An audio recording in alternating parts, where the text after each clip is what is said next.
नमस्कार दोस्तों महाराष्ट्र में आज रात जनता को अपने पाले में करने के लिए जाने क्या क्या नहीं होगा। वैसे तो दावा निष्पक्ष वोटिंग का ही किया जाता है, लेकिन ऐसा कोई दांव नहीं है जो जनता को लुभाने, भरमाने या फिर डराने के लिए ना चला जाता हो। लेकिन जनता के साथ ही आज ये भी बहुत ज्यादा महत्वपूर्ण है कि नेता क्या कर रहे हैं। महाराष्ट्र में तो सत्ता का खेल गठबंधन के सहारे चल रहा है, तो गठबंधन के साथी नेता क्या कर रहे हैं, खासतौर से तब जबकि मौजूदा सत्ताधारी गठबंधन महायुति भी अजब भानुमति का कुनबा जैसा है।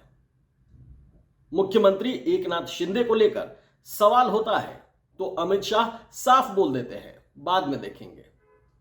उप मुख्यमंत्री अजित पवार साफ कह देते हैं कि महाराष्ट्र में प्रधानमंत्री नरेंद्र मोदी का एक है तो सेफ है और योगी आदित्यनाथ का बटेंगे तो कटेंगे वाला एजेंडा नहीं चलने वाला।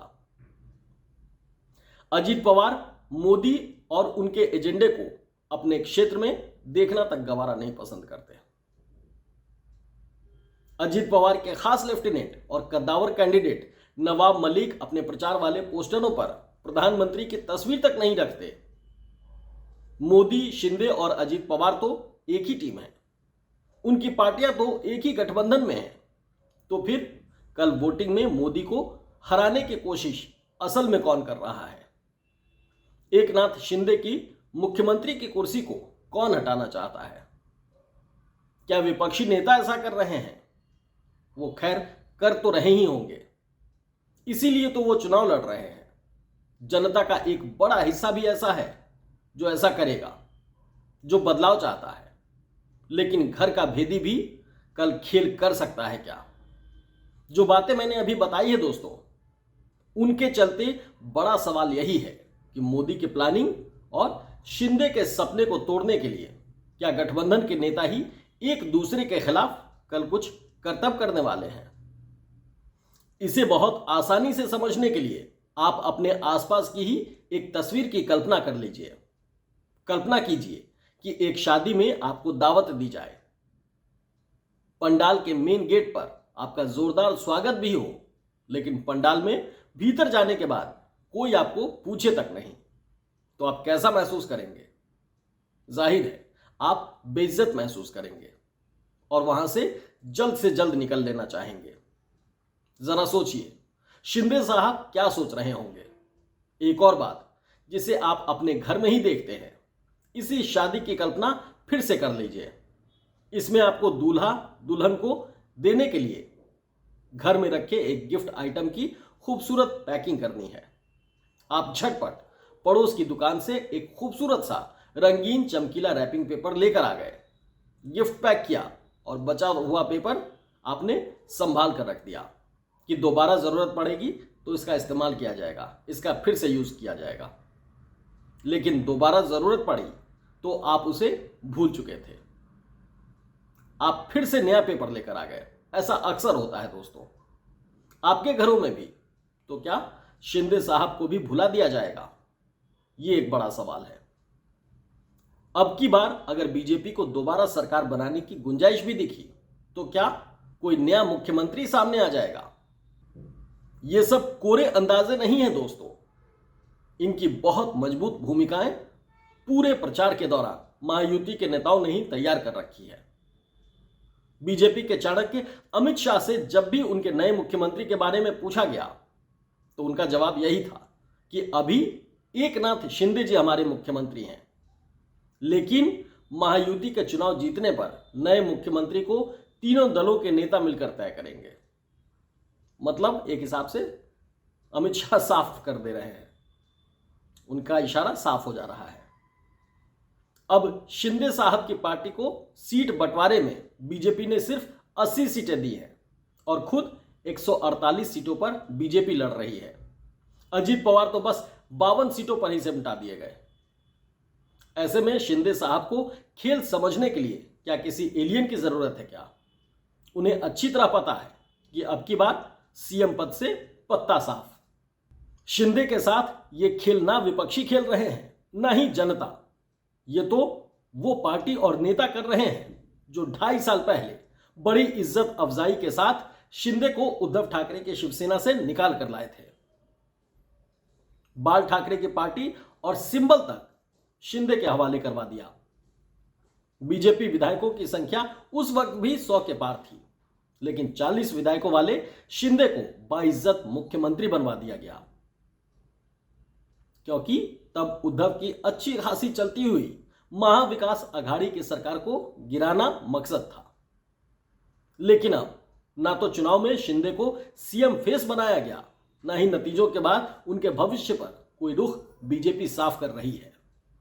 उल्टा अमित शाह उन्हें त्याग का पाठ पढ़ा रहे हैं। अमित शाह पहले ही बोल चुके हैं कि 2.5 साल पहले बीजेपी ने त्याग किया और शिंदे को मामूली विधायक होने के साथ साथ मुख्यमंत्री भी बना दिया, जबकि बीजेपी की ताकत उनसे 2.5 गुना ज्यादा थी। अपने पूर्व मुख्यमंत्री देवेंद्र फडणवीस को भी उप मुख्यमंत्री बना दिया। अब त्याग करने की बारी शिंदे की है। शिंदे खूब जानते हैं कि वो त्याग था या फिर मजबूरी थी। शिंदे की तरह ही एनसीपी से टूटकर आए अजीत पवार तो खुले मन से कहते हैं कि अगर उन्हें मुख्यमंत्री बनाने का वादा किया गया होता तो शरद पवार की पूरी एनसीपी को ही तोड़ लाते। यानी खेल सिर्फ कुर्सी का था और हालात की मजबूरी का। इसमें त्याग और आदर्श कहां से आ गया? इसीलिए कई सीटों पर उनकी पार्टी के बागी बीजेपी के खिलाफ मैदान में उतर आए हैं। शिंदे ने उन्हें मनाया नहीं या वो माने नहीं, ये तो वही दोनों जाने। लेकिन कल वोटिंग में इसका अंजाम बीजेपी के लिए अच्छा नहीं होगा और बीजेपी के साथ ये वाला बुरा ना विपक्षी नेता करेंगे ना ही जनता, बल्कि उनके अपने साथी ही करेंगे। माहिम में तो शिंदे ने राज ठाकरे के बेटे अमित को भी नहीं बख्शा, क्योंकि बीजेपी उसे समर्थन दे रही है। जबकि एक सनातन कहावत है कि दुश्मन का दुश्मन दोस्त होता है। ऐसे में उद्धव के खिलाफ अलग पार्टी बनाने वाले चचेरे भाई राज ठाकरे का शिंदे को समर्थन करना चाहिए था, लेकिन बीजेपी राज ठाकरे के साथ है। क्या इसीलिए शिंदे राज ठाकरे के खिलाफ है? क्या शिंदे उद्धव को ही नहीं मोदी को भी दुश्मन मान रहे हैं? क्या शिंदे चाहते हैं कि बीजेपी ज्यादा से ज्यादा सीटें ना जीत पाए और नतीजों के बाद एक बार मजबूरी में ही सही सत्ता चाहिए तो बीजेपी को उन्हें मुख्यमंत्री बनाना पड़े? मुख्यमंत्री रहते हुए सरकार की हर योजना का फायदा भी शिंदे खुद लेना चाहते हैं। इसमें माझी लड़की बहन योजना भी शामिल है। इस योजना की असली आर्किटेक्ट बीजेपी ही है और खजांची यानी पैसा सैंक्शन करने वाले खजाना मंत्री अजीत पवार है। लेकिन लाभार्थी महिलाओं के बीच पॉपुलर सीएम शिंदे हो रहे हैं। इस योजना के शुरू में पोस्टर पर चेहरे को लेकर भी तीनों पार्टियों में खूब तकरार हुई थी। इधर शिंदे और उनकी टीम अंदर खाने खेल करने में जुटी है, तो उधर मोदी और दूसरे साथी अजीत पवार खुल्लम खुल्ला खेल कर रहे हैं। मोदी, अमित शाह, योगी आदित्यनाथ और बीजेपी का ऐसा कोई भी नेता जो हिंदू मुस्लिम सियासत का चेहरा है, अजीत पवार ने उसे अपने प्रचार का चेहरा नहीं बनाया है। इसके लिए उन्होंने साफ तौर पर बोल भी दिया है। अजीत पवार एनसीपी के नेता हैं और एनसीपी का बेस मुस्लिमों के बीच भी ठीक ठाक है। हालांकि यह बेस असल में तो एकजुट एनसीपी और शरद पवार का है, लेकिन चाचा से अलग होने के बाद एनसीपी का सब कुछ तो फिलहाल अजीत दादा को ही मिला हुआ है। पार्टी से लेकर सिंबल तक ठीक वैसे ही जैसे शिंदे को शिवसेना मिली, कर्टसी नरेंद्र मोदी, अमित शाह और देवेंद्र फडणवीस। लेकिन यह सब कोई एहसान नहीं, सौदा है। और सौदे में अपना पलड़ा भारी रखने की स्वाभाविक कोशिश इस बार अजीत पवार ही कर रहे हैं, चाहे इधर से हो या फिर मौका उधर से लगे। उधर का मतलब विपक्षी महाविकास अघाड़ी। इसीलिए अजीत पवार की पार्टी के कुछ बागी भी बीजेपी और शिंदे सेना दोनों के सामने हैं। अजीत पवार के खास लेफ्टिनेंट नवाब मलिक ने तो यहां तक कह दिया है कि नतीजों के बाद कौन किधर होगा कुछ भी नहीं कहा जा सकता। खुद अजीत दादा ने अपने नेताओं और कार्यकर्ताओं को हिदायत भी दे रखी है कि शरद पवार या परिवार के खिलाफ बयानबाजी बिल्कुल भी ना की जाए। इन बातों का मतलब महाराष्ट्र की राजनीति में भी अंक गणित की तरह है। 2 और 2 4 ही है दोस्तों। वैसे अंदरूनी तलवारें सिर्फ मोदी के साथियों की ओर से ही नहीं खिंची हैं। एकनाथ शिंदे को हद में रखने के लिए कुछ बागी बीजेपी नेता कल शिंदे सेना को टक्कर भी देंगे। तो कई सीटों पर निर्दलियों को बीजेपी नेता सपोर्ट भी कर रहे हैं। यह आरोप भी शिंदे का है। यानी महायुति में हर दल साथी दल को कमजोर करने में जुटा हुआ है। वोटिंग में इसका असर कल दिख भी जाएगा, क्योंकि गठबंधन में चुनाव लड़ने में सबसे अहम होता है एक छोटे दल को, एक दल के वोटों का दूसरे दल के उम्मीदवारों को ट्रांसफर कर देना। जब टॉप लीडरशिप में ही तलवारें खिंची हुई हैं, तो वोट जुटेंगे या फिर कटेंगे, यह समझना मुश्किल नहीं है।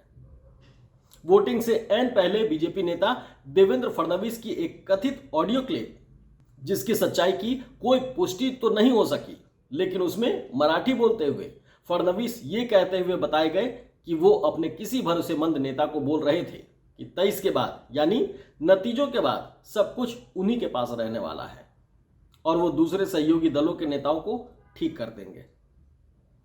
कुल मिलाकर महाराष्ट्र में नजर ऐसा आ रहा है कि प्रधानमंत्री मोदी का चुनावी मूल मंत्र एक है तो सेफ है पर खुद महायुति ही नहीं चल पा रही है, खुद को अनसेफ फील कर रही है। ठीक इसके उलट राहुल गांधी की कांग्रेस, उद्धव ठाकरे की शिवसेना और शरद पवार की एनसीपी का गठबंधन महाविकास अघाड़ी बिल्कुल एकजुट नजर आ रहा है। कुछ सीटों पर कल इस गठबंधन के कैंडिडेट भी आमने सामने होंगे। लगता है मुश्किल से 10 से 12 कैंडिडेट ऐसे हो सकते हैं, लेकिन टॉप लीडरशिप के बीच की केमिस्ट्री ज्यादा नुकसान से बचा लेगी। बहुत ज्यादा नुकसान उन्हें नहीं होने वाला लग रहा है। ऐसी उम्मीद अघाड़ी नेताओं को भी है। सबसे बड़ी बात यह है कि चुनाव के शुरुआती दौर में बीजेपी समेत महायुति के सभी नेता मुख्यमंत्री फेस बनने को लेकर अघाड़ी को खूब घेर भी रहे थे,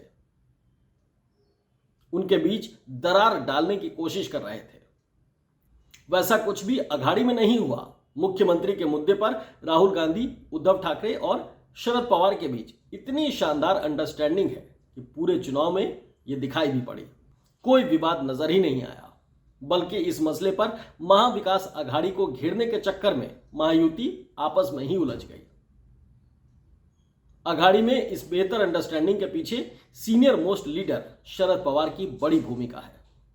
शरद पवार की सुलझी हुई मैच्योर पॉलिटिक्स, उद्धव ठाकरे की शालीन पॉलिटिक्स और राहुल गांधी की दरिया दिल समावेशी पॉलिटिक्स का नतीजा कल वोट ट्रांसफर में भी दिखाई पड़ेगा।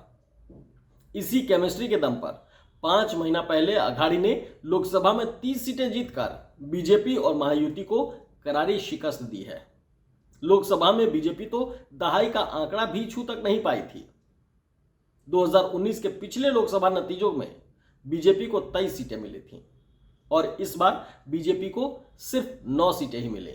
मतलब 9 सीटों पर ही बीजेपी सिमट गई।